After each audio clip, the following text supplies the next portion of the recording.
This is the mashup scene. This logistically is one of the hardest scenes to shoot practically, as well as it haunted us in post. Right.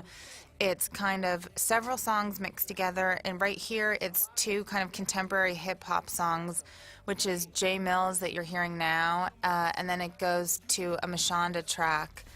And it's the idea being that one is a double beat and one is a single beat, and they're combining together. And then we're going to see it evolve even more and put some of Pierre's music in. And ultimately, there are times where we're working with like 6 songs plus samples, and it was a challenge to shoot because we shot to initial music. I think we shot to 50 Cent and Ciara and a bunch of hip hop that we were never able to clear, and we had to match tempos. So Jay Mills matched.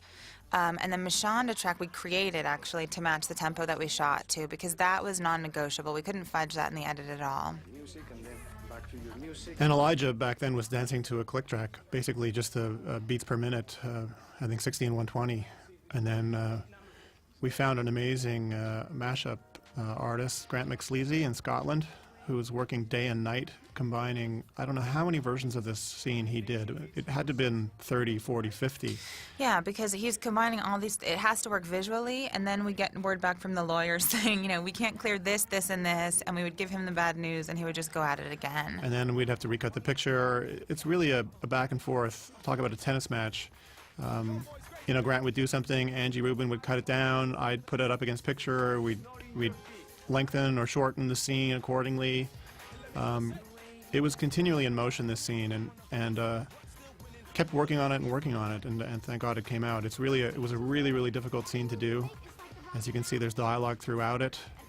And it also, you know, the challenge was it has to start off simple enough that you could believe the kids could combine this music, and then once everybody starts dancing, it evolves to a place where we went, screw it, we don't care if the kids can do this or not. We just want to have fun, and we just want it to be engaging, and we just want it to be musically amazing. Right. It's from the same world where Rob and Antonio can wear the same jacket. Yeah, exactly. The kids somehow can do this. All the computer screens we figured out afterwards. And this, when I shot this, I always knew this would be one of the last scenes that we completed. And I think it was, in fact, the last scene that we completed, because between, you know, the effects on the computer screens you couldn't do until the music was done to emulate that. So there's one thing hinging on another, So every time a lawyer would call and say, you can't do something, it impacted our visual effects, it impacted the way our music sounded, it impacted everything. It was a big ripple effect. Yeah. It was a real challenge. And you also want to see the kids doing the moves that you're going to see later in the competition. They're kind of signature moves. Eddie in Egypt and Dante and Yaya dancing there, the shaking. Yeah, there's stuff that all comes back later. And then this Eric B. and Rakim sample was something that Grant McSleazy put in on one of the, I think, first mashups he ever did. He basically did a demo for us as an audition, and I so loved the mix of old school hip hop and new things that we kept it forever. And Bonnie worked really hard to clear that because she knew it was just so meaningful.